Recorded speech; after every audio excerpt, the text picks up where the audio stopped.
come in, bishop c6. And this actually is the way to keep the winning edge. You're threatening to queen your pawn, and black has to take that pawn. But now you've got Ari the A pawn.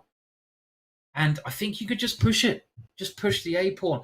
What Pragg is trying to do, Pragg is going to try and take this pawn, then give his rook up for that pawn, and use his king to try and get a draw this way. There's still some chances. So f4, look at the evaluation bar. The evaluation bar is completely dropped after that move. Pragg coming in with the king. What's happening now? It's what you said. He will sacrifice the rook for the A pawn, but the F pawn just makes it closer for black's king to get to it. And now rook A2, rook...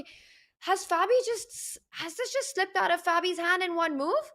A6 on the board. You can just take the F4 pawn, put the rook on A2 next. Oh my god. And the king comes to G3, starts picking up the G2 pawn. You want to trade off as many pawns as possible. White's king is too far away from the king's side. Simon, simple idea for black. Rook A2, gonna give up that pawn. He gives a check first. Also makes a lot of sense.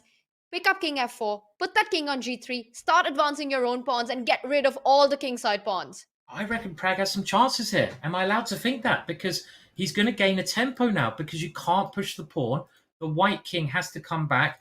You take this one. You come in here. Yes, you will give your rook up, but with these pawns coming down the board, okay, it should be a draw. Of course. This is a draw because the bishop... Yeah, and I think it might just be right now. They might just go... The thing is, after rook b2, what Fabi wants to do is perhaps go bishop b5. Yeah. So still keeping the game going. He simply picks up the f4 pawn.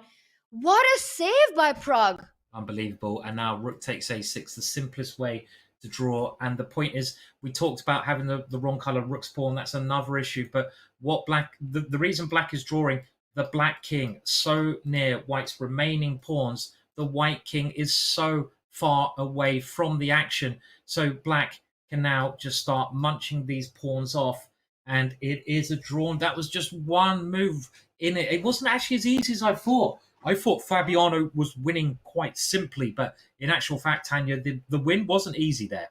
It wasn't straightforward at all. And we're seeing this being played out, and white's king is just way too far away. Put that king on the E line closer to the central pawns, and then black will never be able to the king side pawns. Black will never be able to actually trade them off. And now it's just a question of what do you advance first. I think you want to go with the F pawn because G5 just felt like it would leave some holes in the position. But F5, G5 comes in, and G4 to follow next. I think one way of doing it, Tanya, as you say, is G4. And once the pawns are exchanged, go H3 and swap off that remaining pawn. There might be other ways to do it, but I like G4. This seems like the simplest way. And he has played G4. Everything's going to come off the board. Pawn takes, and now... Fabi knows it. And this pawn's coming to H3. It's a draw coming up. What a game, though, Tanya.